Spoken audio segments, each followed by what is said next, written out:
Muy bienvenidos, bienvenidas. Es un placer estar con ustedes nuevamente en su programa Diálogo Bíblico. Ya tengo mi Biblia aquí abierta en Apocalipsis 14, versículo 6. Dice, y vi volar por en medio del cielo a otro ángel que tenía el evangelio eterno para predicarlo a los moradores de la tierra, a toda nación, tribu, lengua y pueblo. Este es el primer mensaje de los 3 ángeles que de aquí en adelante vamos a comenzar a conversar. Ya hicimos una introducción, nos ambientamos, que lo que significa esto es un mensaje distintivo del pueblo de Dios en el último día. Y vamos a ir detallando parte por parte y desmenuzando algunas ideas muy importantes en relación a estos mensajes. Así que bienvenido, pastor. Pastor Luis Jerez está con nosotros en esta mañana y a esta hora, digamos. Sí, muchas gracias, Raúl. Muy contento de estar con nuestros auditores estudiando estos temas tan fascinantes como es el estudio de los libros proféticos, Daniel, Apocalipsis. Y también esperamos que ustedes puedan integrarse a escucharnos y a meditar también en las cosas que están aquí escritas en los libros y los comentarios que realizamos. Y esperamos que el Señor nos ayude, esté con nosotros también en esta oportunidad. Fíjate que cuando uno mira a Israel estaba rodeado de, digamos, ciudades, países, personas muy paganas, tenían muchos dioses. Pero siempre Israel se identificaba con un solo Dios. Incluso en Deuteronomio 6:4, en un texto bien interesante en la Biblia que dice, oye Israel, Jehová, Dios Jehová uno es. O sea, era una característica única que tenía Israel a lo que era todo el mundo. Ahora, estos mensajes son en realidad una característica distintiva del pueblo de Dios.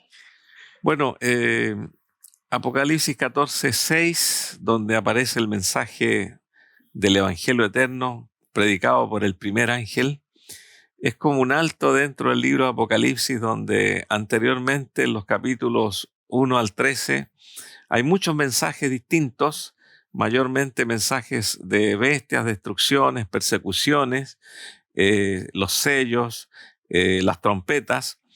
Pero Apocalipsis 14:6 es como que Dios dice, en medio de todo esto ha llegado el tiempo que sin duda es el tiempo del fin, en el cual Dios dice, vamos a dar un último mensaje a la humanidad, y comienza aquí con el mensaje del tercer ángel, donde aparece un ángel predicando en medio del cielo, y eso significa con mucha velocidad, con poder, a todas las naciones de la tierra. Como menciona, es un mensaje divino, es una oportunidad. Ahora, interesante porque Apocalipsis es un libro que habla de Cristo, de Jesús. Y en Apocalipsis uno le encuentra, por ejemplo, hablando como el sacerdote, como el cordero, se representa muchas veces como el cordero.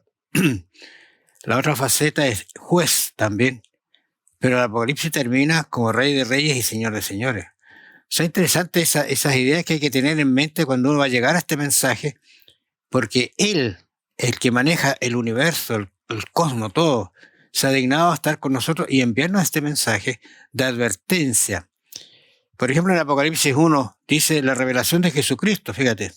Amén. Juan habla así, la revelación de Jesucristo, que Dios le dio para manifestar a sus siervos las cosas que deben suceder pronto. Tú hablabas de las bestias y de todo este entorno. Bueno, son representaciones de algo que lo vamos a analizar también.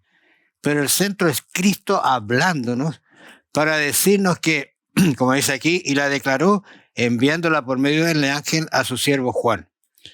Efectivamente, tienes toda la razón al mencionar que Jesús, sin duda, es el personaje central del Apocalipsis, de este libro maravilloso que es el último de la Biblia. y Jesús aparece con muchos nombres distintos, de diferentes maneras, el primero y el último, el alfa y el omega. Aparece allí como el Cordero, como el León de la tribu de Judá. Tiene varios nombres con los cuales se representa a Jesús, y como decía Raúl, lo más maravilloso es que Jesús va a ser coronado rey después de terminar su intercesión. Pero quiero mencionar, Raúl, algo relacionado a este Evangelio eterno, porque Evangelio, todos nosotros más o menos sabemos lo que es. Es una buena nueva de salvación, y hay muchos que predican el Evangelio, muchas personas, muchos cristianos en todos lados. Pero cuando le aplica este adjetivo eterno, Dios nos quiere decir algo. ¿Qué nos quiere decir con esto de eterno? Busqué en el idioma griego porque esto es algo importante que hay que comentarlo. Eterno aparece allí en el griego, que se podría traducir como perpetuo, evangelio perpetuo. También aparece otra traducción allí como evangelio de siempre.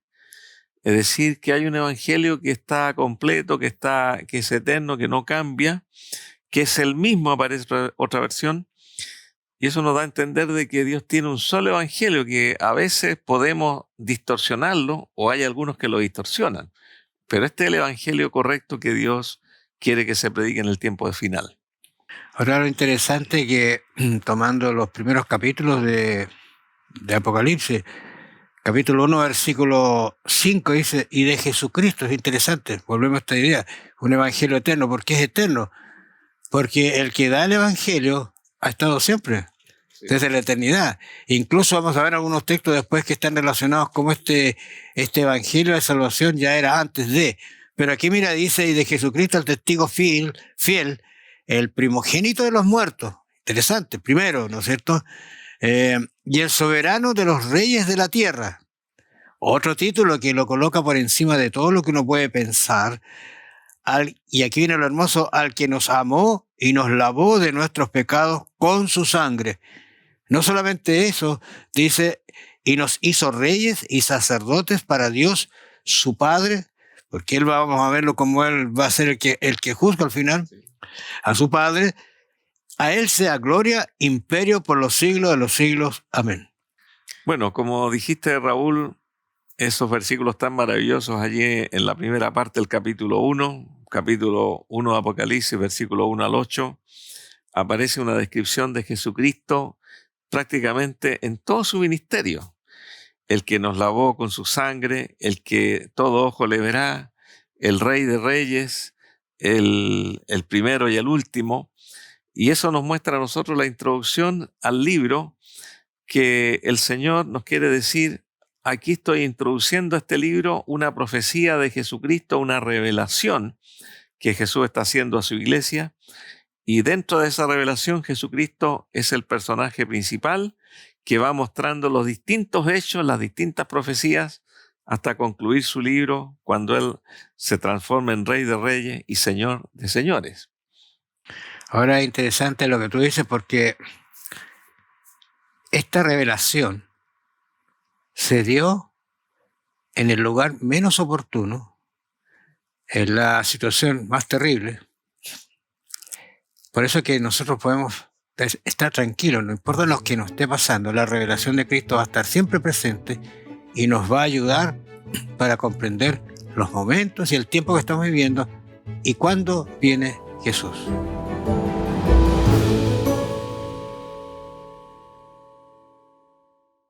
Vamos a dedicar ahora a hablar acerca de este evangelio eterno, que tú ya habías mencionado algunas cosas. Pero no solamente está en el libro de Apocalipsis, y también Pablo habla mucho acerca de este evangelio. Fíjate que allí en Apocalipsis, 1 Corintios, digamos, Pablo hablando de esa iglesia que le costó tanto, ¿no? Es una iglesia muy dura, tenía serios problemas, pero 2 de Corintios habla de cómo él logró pedir un poquito de disculpa, pero tenía que decirle algunas cosas, ¿no es cierto?, a esa iglesia. Bueno, Apocalipsis 15, voy a leer desde el versículo 1, dice: además os declaro, hermanos, el evangelio que os he predicado, el cual también recibisteis, en el cual también perseveráis. ¿Cuál es esta idea? Yo le prediqué un evangelio, que es el eterno, ustedes lo recibieron y están perseverando. Esa es la idea, que es la idea también del evangelio, que es un evangelio que persevera y es eterno. Por el cual asimismo, si retenéis la palabra que os he predicado, sois salvos, si no creísteis en vano. O sea, interesante. ¿Qué más dice? Porque primeramente os he enseñado lo que asimismo recibí, que Cristo murió por nuestros pecados conforme a las Escrituras, vuelve a la Escritura, y que fue sepultado y que resucitó al tercer día conforme a las Escrituras. Y la descripción que está haciendo Pablo aquí de este evangelio que tiene todas estas características hermosas, de un Cristo que viene, que nace, que entrega su vida, que va al cielo, que está allí intercediendo por nosotros y que va a regresar. Claro, efectivamente. A mí me habría gustado, Raúl, haber escuchado al apóstol Pablo. Hablar. Como a todos nos gustaría. Pero porque él manejaba bien los tópicos, las doctrinas, porque el evangelio tiene varias áreas importantes, como por ejemplo el sacrificio de Jesús en la cruz, está la santificación por el Espíritu Santo, están las cosas que hay que guardar como cristianos, el mismo sermón del monte que predicó Jesús, y no desviarnos del énfasis correcto de lo que significa una vida de fe, una vida de obediencia, una vida santificada y una vida justificada. Es por eso que el apóstol Pablo dejaba una impresión correcta en la gente. Él no se desviaba hacia aspectos que podía dejar a las personas presas del legalismo y que se salvarían por las obras, o irse al otro extremo de un evangelio de solamente de fe, pero sin ningún compromiso con Dios, e incluso caer en la presunción. Y es por eso que yo quiero, leer un pasaje más, agregarlo, porque es importante. El apóstol Pablo en Gálatas dice allí, dice acá en este texto, no que haya otro evangelio, sino que hay algunos que os perturban y quieren pervertir el evangelio de Cristo. Ya en los tiempos de Pablo, habían personas que estaban como desviándose de una predicación correcta del evangelio, enseñando cosas tal vez equivocadas, y el apóstol le pone una palabra bien dura: pervertir el evangelio de Cristo, otro evangelio. Y eso nosotros nos damos cuenta hoy día, que hay muchos que se dedican a la predicación del evangelio, pero también la preocupación está la misma de Pablo.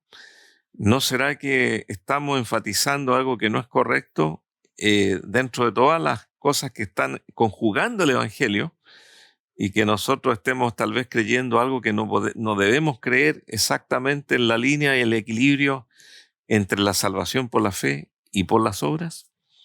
Ahora lo lindo de este evangelio, y quizás tomamos esa palabra que él mismo lo dice, es un evangelio eterno, tú lo habías dicho, que permanece, que está siempre, que fue, que será y que es actualmente. Fíjate que aquí tengo un texto acá en Romano habla 3:24, él dice lo siguiente, hablando acerca de esto, dice... siendo justificados, fíjate que va a aparecer las palabras estas teológicas, ¿no? De justificación, de santificación, etc. Sí. Dice, siendo justificados gratuitamente. Concepto básico para entender esto del evangelio. Gratuitamente, no hay pago, no hay nada que hay que hacer. Esto gratuitamente, por su gracia. Exacto. Oye, cuando hablamos de gracia, uno podría hablar acerca solo qué es lo que significa gracia. Es un don, es un regalo inmerecido para el ser humano. Dice aquí, mediante la redención que es en Cristo Jesús, a quien Dios puso por propiciación,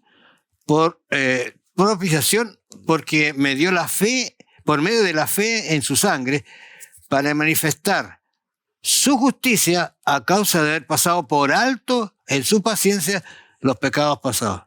Oiga, estos textos son de mucha profundidad teológica y de salvación. Bueno, esa es la gratuidad del evangelio, como tú mencionabas, y que gusta a uno le gusta leer esos versículos porque le dan esperanza, porque uno se da cuenta que uno no puede ganarse la salvación. La salvación es por gracia de Dios, algo que Dios entrega en su buena voluntad de salvar a los seres humanos que aceptan a Jesucristo como su Salvador. Pero también menciona el mismo apóstol Pablo en el mismo capítulo 3, dice luego, por la fe invalidamos la ley en ninguna manera. Y no es que seamos legalistas. Lo que sucede es que Pablo predicaba alineadamente la salvación por la fe en Jesucristo y cuál era el papel de la ley, qué función cumplía y por qué él no descartaba la ley. Y eso es algo muy maravilloso que también se nota en el libro de Apocalipsis, porque el Evangelio, como tú mencionabas, es eterno. ¿Cuándo se formó este Evangelio, según entendemos en la Biblia? ¿Cuándo Dios lo planificó? ¿En qué momento Dios lo puso en marcha? O sea, nunca él lo ha pillado de sorpresa estas situaciones que están pasando. Siempre ha provisto algo. Incluso un detalle tan importante, por ejemplo, cuando Adán y Eva pecan, ¿te recuerdas? Ellos hicieron su justicia, su protección, su ayuda, su vestimenta, que no valía nada. ¿Y qué hace el Señor? Ya tenía previsto la solución para ese detalle. Sí. Ponerle, ¿no es cierto?, túnicas para que realmente fuera una protección que durara en el tiempo. Es como decir un símil de lo que es esta salvación gratuita. Fíjate que, voy a leer quizá Apocalipsis 13:8, dice acá lo siguiente. Y la adoraron, estamos hablando ahora de la historia de esta gracia que es maravillosa, que viene desde siempre, y la adoraron todos los moradores de la tierra cuyos nombres no estaban escritos en el libro de la vida del Cordero, que fue inmolado desde el principio del mundo. Ahora, este entendimiento va a llegar a todas las personas. Y a mí me preocupa que aquí habla de un libro de la vida. No sé si tú has escuchado acerca de esto. Bueno, es un gran tema.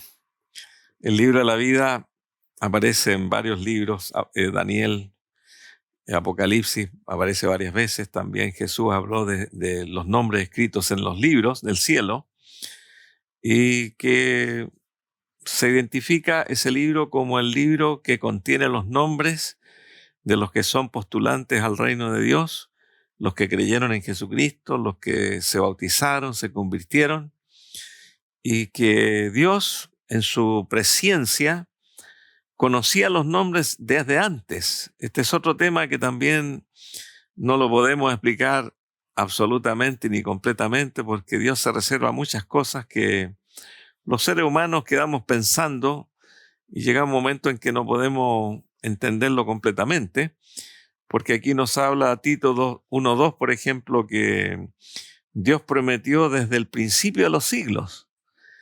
Nos escogió desde antes de la fundación del mundo, dice Efesios 1:4. ¿Cómo entendemos eso? Que antes de nacer, miles de años atrás, ya Dios nos conocía.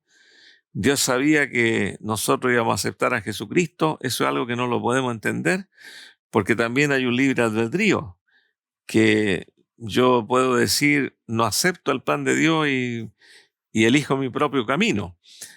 Pero Dios, como tiene una presencia que nosotros no la comprendemos, el plan de salvación lo ideó incluso antes de crear al hombre. Dios hizo este plan maravilloso y se le llama plan. Me preguntaba por qué se le llama plan, porque era la única forma de que el hombre volviera y se reconciliara con Dios después de haber pecado. Por eso se le llama el plan maravilloso de salvación, donde tiene muchas situaciones, tiene muchas variantes, y nosotros agradecemos porque Dios lo pensó muy bien, y nosotros tenemos que conocer ese plan de salvación en todas sus fases, porque es la única esperanza que tenemos, entrar en ese plan. Hablando de esta historia de la gracia, de este don gratuito, Pedro, que habla también acerca de esto, capítulo 1, versículo 18 en adelante, dice, sabiendo que fuiste rescatados de vuestra vana manera de vivir. ¿Dónde estábamos? En el hoyo, perdidos. De ahí tú fuiste rescatado. La cual recibiste de vuestros padres, no con cosas corruptibles, ¿no es cierto?, como oro o plata, que sería lo más valioso, ¿no es cierto?, o piedras preciosas, como quiera, sino con la sangre preciosa de Cristo, como de un cordero y sin mancha. Este es el detalle que hace que el que se rescata pueda estar en la presencia de Dios limpio, puro y santo. Porque el Padre no ve al hombre pecador, sino ve al Hijo, que por su sangre lo limpia. Pero termina diciendo esto: ya, lo que lo habías dicho tú, ya destinado desde antes de la fundación del mundo, para manifestarlo, pero manifestado en nuestros tiempos por amor a vosotros. O sea, lo abre, voy a decir así de otra manera, el Evangelio, Apocalipsis, los 3 mensajes angélicos son parte de estos tiempos postreros donde Dios muestra su amor hacia el ser humano y le dice lo que va a hacer, lo que va a suceder y cómo tiene que prepararse. Por eso que se llama eterno, porque es un evangelio que nace antes de la fundación y va a perpetuar y se va a mantener por la eternidad. Qué maravilloso esto que estamos comentando. Bendiciones y agradecemos a Dios por la previsión que ha hecho.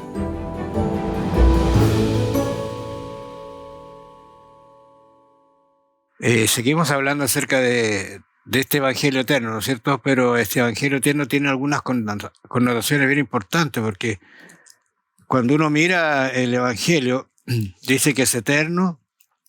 Tenía el Evangelio eterno para predicarlo a todos los moradores de la tierra.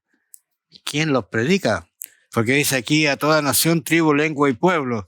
Interesante porque los números en la Biblia son importantes. Está el número 3, está el número 4, está el número 6, el número 7. Y 4 normalmente, cuando se habla de 4 cosas, están destinadas a hablar de la tierra. Es un detalle bien interesante. Pero mira, dice aquí para predicarlo a los moradores de la tierra, a toda nación, tribu, lengua y pueblo. ¿Qué evangelio? ¿Cuál es el alcance que debe tener? ¿Cómo se debe hacer?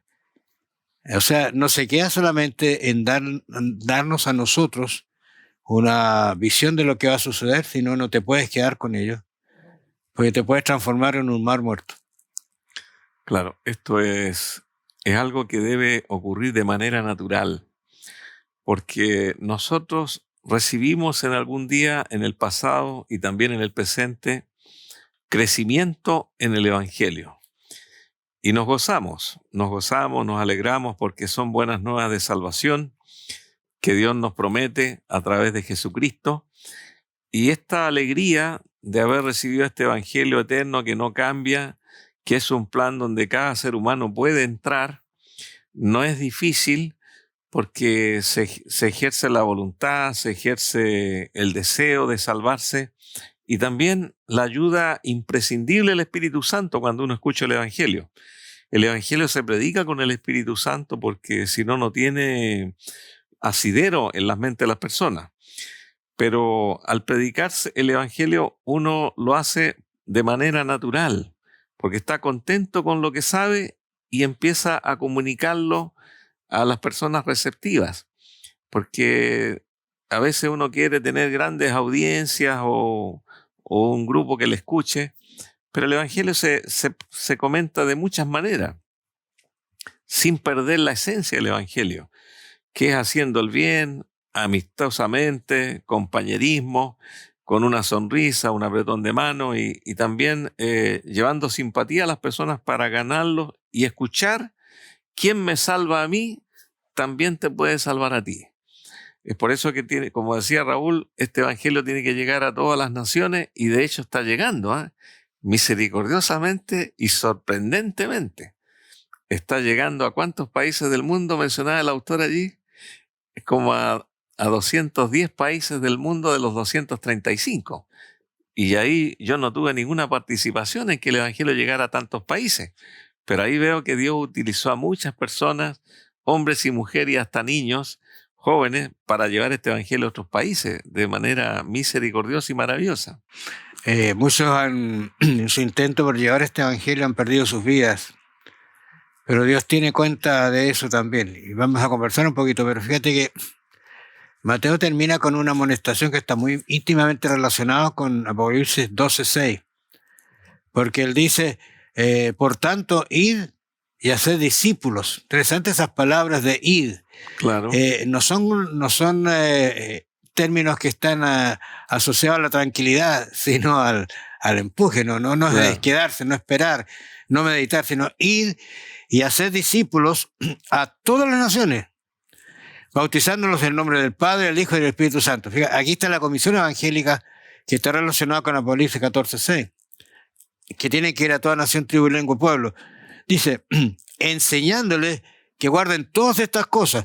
Alguien podrá decir, bueno, cuando Mateo habló, escribió, no estaba Apocalipsis. No, está bien, no estaba. Pero ya estaba inserto la orden.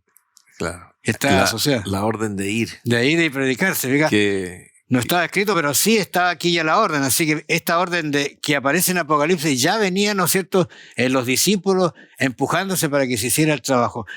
Enseñándoles que guarden todas estas cosas que os he mandado. Y aquí yo estoy con vosotros todos los días. ¿Cómo? Él lo dijo, por medio de su Espíritu Santo. Hasta el fin del mundo. Amén. Y así termina Mateo. Amén, qué lindo, maravilloso. Y este movimiento que estamos hablando nosotros, de este ángel que predica el Evangelio eterno, cuando la Biblia habla de ángel es un mensajero, representa un pueblo, representa a quienes conocen el Evangelio eterno y empiezan a publicarlo. Y también nos menciona a nosotros este misionero tan importante que hubo hace un par de siglos atrás, John Andrews, que fue un misionero que conoció la predicación del primer ángel a través de Miller, y este hombre se convirtió, un joven de 17 años, y que tenía facilidades con los idiomas, aprendió 7 idiomas, un lector asiduo de la Biblia, que memorizaba todo el Nuevo Testamento, lo podía leer de memoria, y no una vez, lo leyó delante de varias personas que lo escucharon todo un día y toda una noche hasta que lo repitió completo. Y también parte del Antiguo Testamento. Este hombre era un hombre extraordinario. Y este fue catalogado como el primer misionero que se envió al mundo para predicar el Evangelio eterno a Europa. Era el hombre más capaz, era un profesor de teología que dominaba la Biblia, los idiomas, también el griego, algo del hebreo. Y cuando la iglesia dijo, ¿a quién enviamos a predicar este evangelio a Europa para que conozcan estas verdades proféticas?, la iglesia decidió mandar a este hombre como el mejor hombre. No mandar a uno que no nos haga tanta falta aquí. De Estados Unidos se mandó a este hombre que fue enviado por 2 años allí a Europa y después permaneció más tiempo. ¿Y con qué dificultades fue? Perdió a su esposa unos pocos días antes de viajar, después perdió a una hija, y porque los misioneros no se les asegura todo. Ellos van porque Jesús los llama, y es una inspiración para todos nosotros la vida de este gran hombre, John Andrews. Quizá usted está pensando en la historia de John Andrews.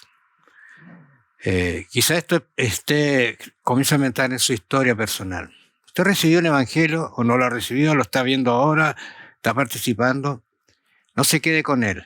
Compártelo. Son buenas nuevas de salvación para usted, su familia y quienes los rodea, quizá un amigo. Por favor, hagamos que este Evangelio se difunda porque Dios viene muy pronto. Que el Señor los bendiga y los acompañe. Vamos a encontrarnos la próxima semana. Bendiciones.